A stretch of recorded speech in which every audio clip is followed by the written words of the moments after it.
path that I have the other classes on. We're going to talk about the structure of his thinking.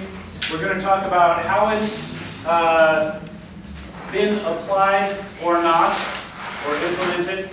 And we're going to talk about similarities and differences with market economies, okay?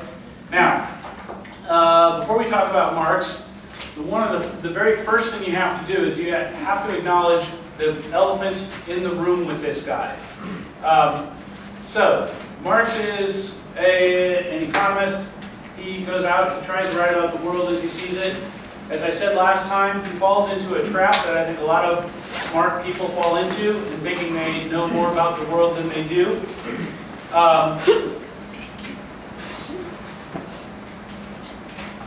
So that part is fine, and I like the analytics that we're going to get out of this. You'll see where we'll talk a little bit about the structure of this guy's thinking.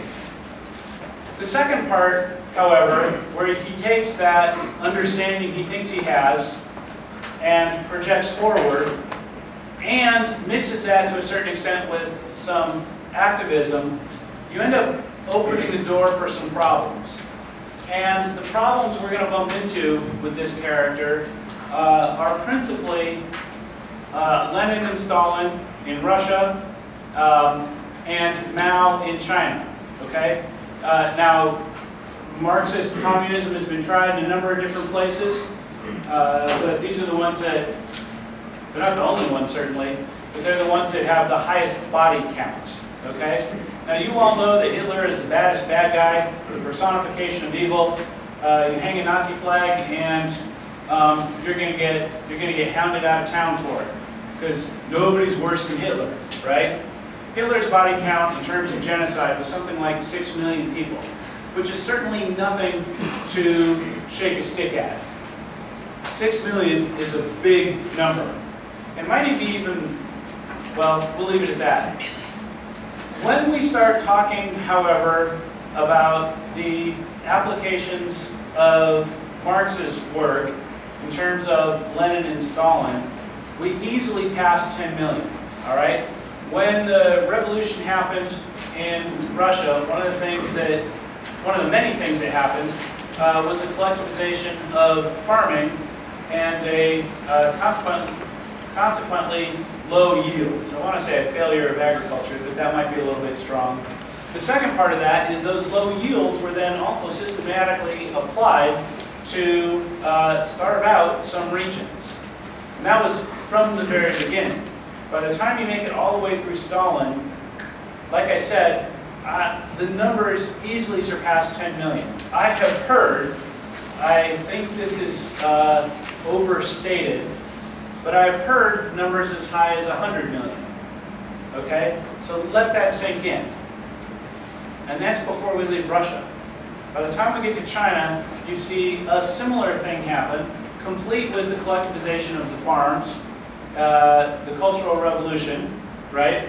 And a totalitarian regime that ends up with, again, tens of more millions people killed. So Hitler is not, unfortunately, and this really is a tragedy, it's hard to overstate how important this is. Hitler is not the last word on genocide and horror in the 20th century. He's actually the first word, and it gets bigger and bigger and bigger. Now secondly, and this is just a side note, you'll notice in class, I don't mind talking about politics, but I want us to refrain from political arguments. The history of that corner of the world is instructive of exactly why I think this is important. When Hitler decided to get rid of the Jewish population, you know, there were people that went along with it, right? And why is it okay that it's happening to the Jews? I don't really know. Nobody liked them, whatever. But people went along with this crazy plan. Well, perhaps. Mob rule, right? That ended up with 6 million people dead. When the Soviets, because these guys, notice, these guys were enemies. They were fighting. And when the land goes this way, all of a sudden it's the Russians who are actually exterminating the Jews. A big chunk of the 1880 to 1920 immigration waves that we've talked about was in fact Eastern Jews fleeing the pogroms that were going on in Eastern Europe at the time. All right? So people being obnoxious to each other happens. And when it happens, you can end up with tens or hundreds of thousands, or shockingly enough in Eastern Europe, tens of millions. All right? When the Rwandan genocide broke out, part of what makes the stories so tragic is that this was a group of people who were living together just fine. These two different ethnic groups, they're friends. They didn't always get along, but they usually did, and people would make friends across the line. Does that sound familiar at all? Just a little? And when things fall apart, lo and behold, hundreds of thousands of people machete. Okay? Think about that. Now, of course, we're all very civilized. We're above that. Oh yeah, except for 150 years ago. At the time, everybody said, well, you know, it's a problem, they'll sort it out, but, you know, I don't think this is going to turn into anything. 3-4 years of war later, millions dead, half of the capital wealth of the South wiped out. And when it comes to talking about the Civil War, you have to realize nobody won because it was internal. Yeah, the North won, but it was internal. So the people who we were killing were our countrymen, and the people that were doing the killing were our countrymen. The Civil War, we all lost as much as we all won. Does that make sense? So that is exactly why. That's exactly why I try and pull you guys back from the brink on these. Let's talk about these. Let's understand the intellectual arguments behind the different positions. But let's not let ourselves get carried away, because people do get carried away, and they get carried away even though it's not going to happen here, and then it does happen here. And you know, I don't want to go down in history. I want people to say the early 21st century, I don't think anything happened. They must have just been fat and happy and peaceful. Yes, I like fat and happy and peaceful. So, so I don't know, there we go. So the thing about Marx is, you've got the analysis on the one hand, which I think is interesting and potentially very helpful. You've got the activism on the other hand, which at the very least makes me nervous. And you've got the application of it in terms of Stalin and Mao, which is beyond nervous, it's flat out horrific, okay? Now, we have trouble talking about Marx because of this. But this is at least 2 or 3 steps from this, and that's, I want to be able to break the two apart so we can't actually talk about it. Billy? As far as for the test goes, yes, do we need to know anything about Engels' side of Marx's theory? No. And I have a question, why is Engels not included in the name? Like, it's Marxist theory, like, does it just not get credit? That's actually a really good question. The story with the interaction between Marx and Engels, and it sounds like you may know more about it than some of the others. I'm trying to pull up my notes here. The story between Marx and Engels, they make kind of a comical pair. So Marx is this crazy old radical economic philosopher. And not surprisingly, a lot of people don't actually like it. Can you imagine someone picking on the capitalist system now, right? We don't like them. He had trouble maintaining employment. Again, probably not a shocker. And ended up having to move around, and sometimes his children were starving. Until Engels comes along. And what we might call white guilt or liberal guilt now, Engels suffered from. So Engels was actually the son of a factory owner. He was the son of a businessman. And he hooks up with Marx, recognizes, you know, his privileges, he feels bad about them. And so him and Marx end up teaming up, and he ends up becoming a sponsor of Marx's work. And after Marx dies, he continues writing and being a promulgator of his work. If you buy the most popular Marx reader on the market, the one that every single social science grad student eventually buys, and which I think I've probably bought 3 of by this point, it's actually called the Marx and Engels Reader. And the differences come, I think, depending upon where in the writing career they were, because in the beginning it was just Marx, and I believe the manifesto falls under that. I believe. You can double check that if you care a lot.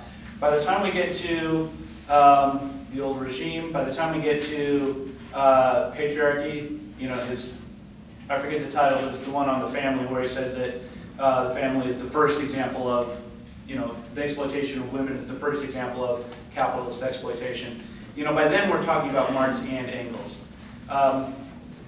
Marx died and Engels kept going for a little while, but I don't actually know what ended up happening to Engels himself, which is pretty sad. It shows you how much impact Engels had. So Marx is and was the guy that mattered in this story. But I think it's kind of funny. Here's an aside for some of you who are like culture film buffs. I think it's on Netflix, but if you go out and find the old silent film Metropolis, which is an interesting movie. Maybe it's on Hulu, but you'll find it. It's a silent film. By today's standards, it's very boring and it's very slow. But when you watch how it goes, you see elements that are informed by Marxist discussion, including the way one of the lead characters is actually the son of the factory owner, but then is enlightened. And considering when the movie was made and sort of cultural literacy people would have had in, you know, 1910 or whenever this movie came out, that's a very distinct nod to the older stuff. It doesn't end in any sort of a Marxist fashion, but there's that, you know, here comes Engels, which you recognize as he's Engels. I think his name might even be Engels is Friedrich Engels, and I think that character is Frieder. Yeah, I think, well, you can go look if you care. All right, never mind. Sorry about that. My grad school professor loved that movie, and I had to watch it so many times. Okay. So the first thing that I want to talk about is Marx saw an inevitability to this plan.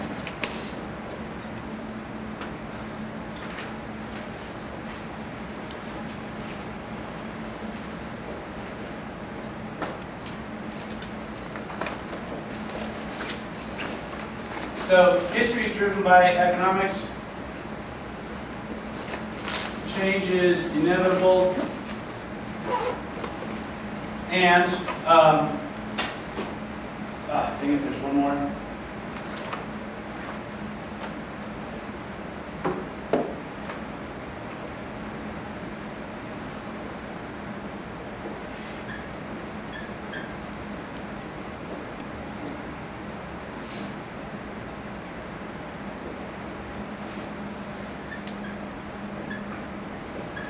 All right, so what this says is, number one, history is driven by economics, change is inevitable, and revolution is a result of the internal contradictions of a system. Now, when you think communist revolution, on the one hand, like revolution carries 2 different names here. A revolution is any time a thing changes completely, okay? So the primary, secondary, tertiary, or agricultural to industrial economy thing that we were talking about last time, that could be a revolution. When everybody in the country goes from being agricultural workers to being industrial workers, that's a revolution. And that's just sort of a mechanical thing. Obviously, if you're thinking about the communist revolution, you're also thinking about rah, rah, down with the bad guys. That's a political revolution. That exists too. Let's put the political revolution on the back burner for a moment. We're talking about the economic revolution here. Okay. Now, I'm going to start with an example that sounds crazy, but I promise it's the best model I have for how to explain this. When you think of When I think of Einstein, of course I think of those silly movies with his hair like this, but Einstein's great. Einstein gives us the theory of relativity. Before Einstein we had Newton. Newton's got really good physics, okay? So if we take Newton, and we take Newton's understanding of physics, that provides a foundation. And when we have that foundation, we can start building our science and technology bit by bit on that foundation. And if that foundation is solid, our science and technology are going to develop a certain way, right? Now, Newton wasn't perfect, and his science was not perfectly correct, okay? So at some point, the wall of knowledge that's built on this is going to develop cracks. Just like you start building a brick wall on a cracked foundation, you know, you can paper over it at the beginning, but at some point those bricks are going to start going like this, okay? For Newtonian physics, and this is when you think of Einstein, this is what this means. The biggest crack they had was exactly what Einstein solved. All right? So the speed of light is constant. The motion of everything else is relative. That can't be. In Catholic's terms, it's a mystery. It cannot exist, okay? Under Newtonian physics. So Einstein said some things, tells us, well, you know what? It's actually time and space that are relative. Now, I have trouble wrapping my mind around that, but nevertheless, he says this, comes up with E equals mc squared. They plug this in, and the Newtonian wall topples. And you've got a new, better foundation, all right? And we start putting this up. And our modern telecommunications, with the satellites we have in orbit, need this built into their equations for the communications to work. You could not do our modern communications with Einstein, with Newtonian physics, all right? Now, when you're building that wall, the gap up here is a result of a crack down here. But you don't see it. You can't see it when you're looking at Newton's basic thing. It's only when it gets built up to a certain way. Now, was Einstein perfect? Absolutely not. And we can already see the cracks developing. Those cracks are the way things work at the atomic level in terms of quantum mechanics is not the way things work at the galactic or universal or macro level, which is where Einsteinian mechanics work. These two things do not go together. The fact that they don't go together is what give theoretical physicists crazy ideas like string theory or 11 dimensions, right? That's how you have to make the math work. Now, are they right? Who knows? Maybe someday they'll sort it out, hopefully, because it's kind of cool. But, right, when they figure out what that is, it's going to be time to take down that wall and build a new foundation, okay?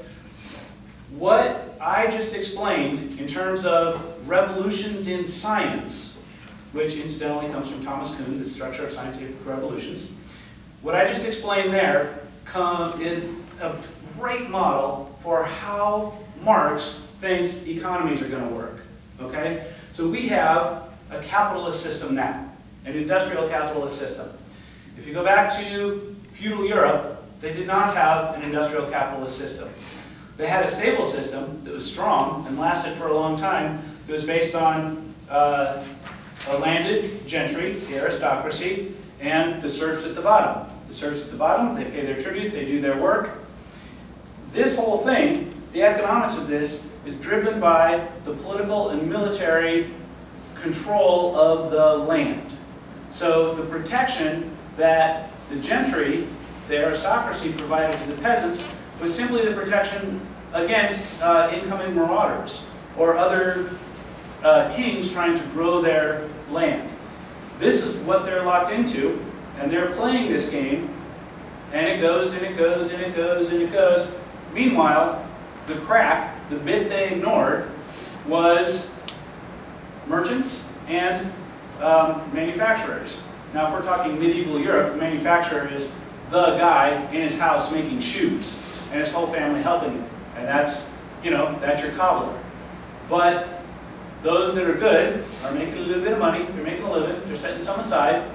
And as the science perks along, they get a little faster and a little more efficient, a little more profitable. And similarly with the traders, they're shipping goods in, right, from overseas. They're making, you know, they do what traders do. Nobody cares because money's not what matters. In this system, your ownership of the nobility and your control over that land is what is giving you wealth. It's what's giving you power. So these guys are directly concerned with maintaining that land and that military power over that land, and they're just ignoring the small fortunes that some of these industrialists, well, they're not industrialists yet, but some of these merchants and manufacturers are making. And when you add fossil fuels to the mix, these guys start making a lot of money. And at some point, lo and behold, these guys are making so much money that they end up rising to significance. All of a sudden, this is how the world works. And the aristocracy is going over here saying, but we're the kings. We're the ones that matter. And they go, yeah, you bet, whatever. Just don't get in the way of me making money. And lo and behold, the kings don't matter. Now, if you think about this,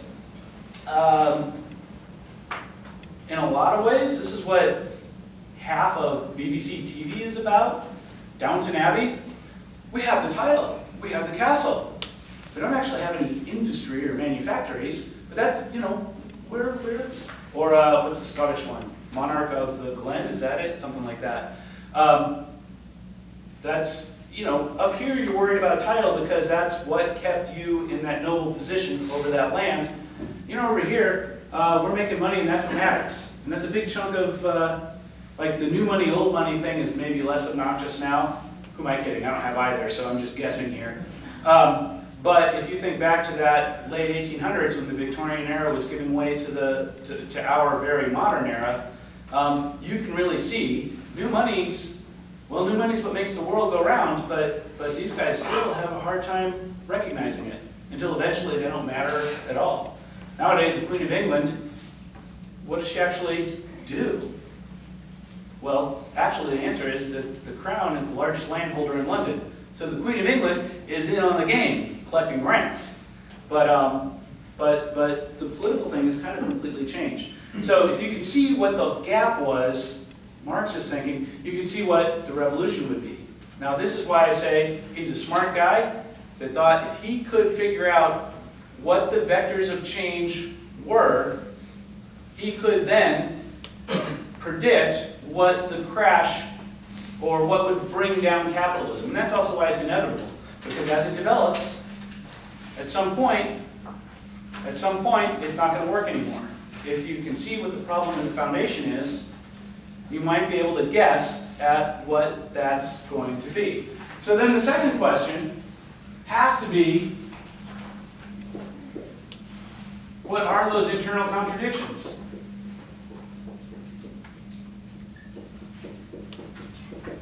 Okay? And the first and absolutely most important answer is going to be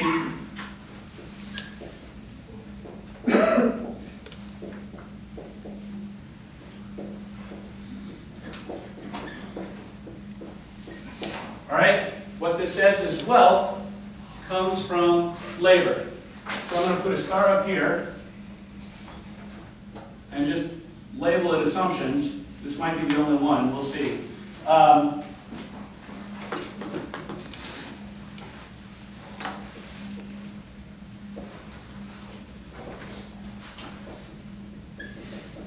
What this says is value comes from human activity, okay? So let me explain this, then we'll move to this. Someone in here is drinking a pop. We got Sprite over there.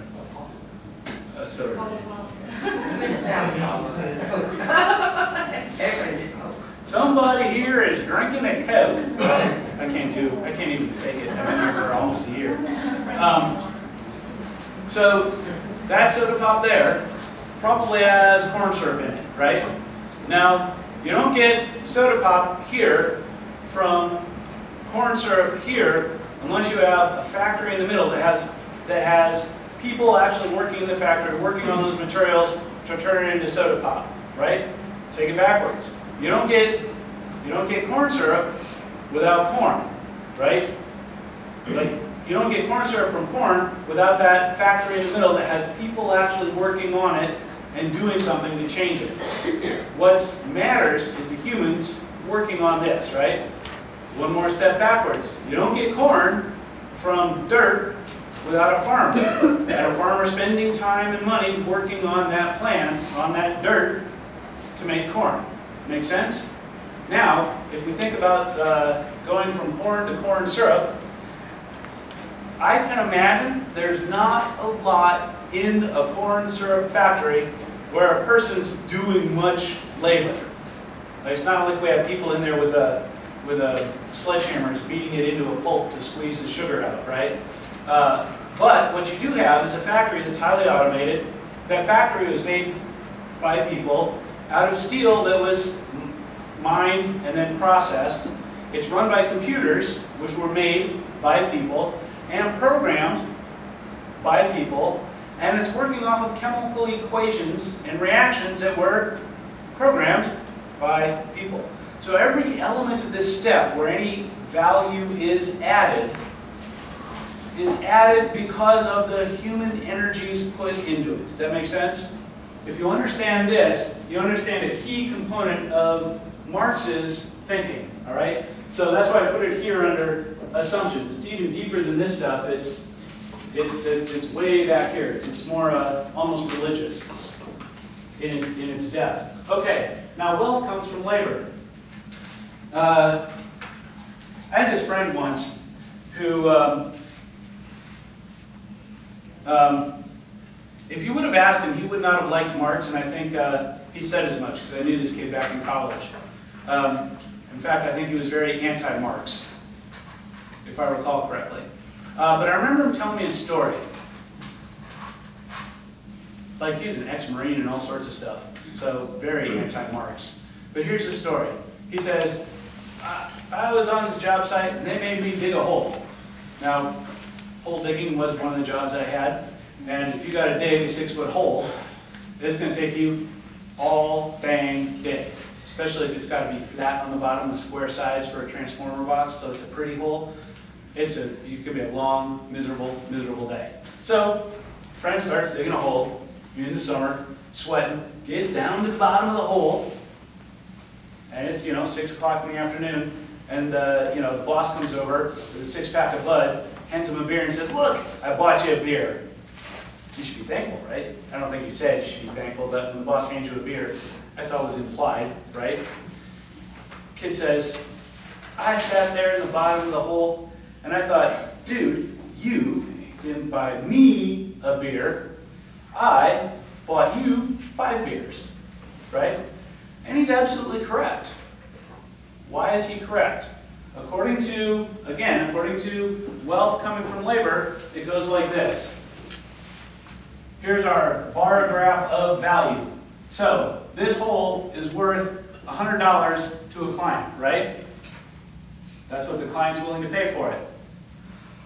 $50 is what we pay some poor college schmuck to dig it. Here's $1 for a beer to buy him off and make him think you love him, right? "Oh, good job, buddy. You keep going, Mike. I don't want to dig any more holes." Okay. All right. So here's $49. Okay. Now, Marx would call this surplus value. So maybe we should put that over here. Internal contradictions. Wealth comes from labor, surplus value. Okay, if you own the hole digging company, holes are us, Sounds like a porn sign. It does. I like it. I won't write it on the board. Polesarus.com. There you go. If you own the hole digging company, not the other site, although it works just the same. If you own the company, ooh, now you guys are really dirty. I was thinking business model. You take that $49, and what do you do with it? Well, you may spend it on, fancy cars and other things. You certainly could, but a good capitalist, a good rich person, doesn't just waste his or her money. And remember, we covered this when we talked about vapor. What the smart person does is they take that $49 and they build more companies, right? They build more systems that are going to work just like this and make more money, right? So when you see a rich person, if you're a Marxist, and you see that wealth, what you see is all of these people's lifetime taken from them. That's why in Marxist terminology, you'll hear exploitation as a word very often. It's also why in Marxist terminology, he calls it surplus value. Okay? Does that make sense? You'll notice, no good, honest capitalist is going to disagree with me. Keep that in mind. So, when Marx starts thinking about the capital class, the people who have not just money, but who own the systems of production, we talked about this last time. They own the chicken factory, they buy the chickens, they sell the chicken pieces, they buy you the tools, they buy you the safety equipment, right? They buy all of this stuff. They can buy that stuff because they've been extracting value from workers for a very long time.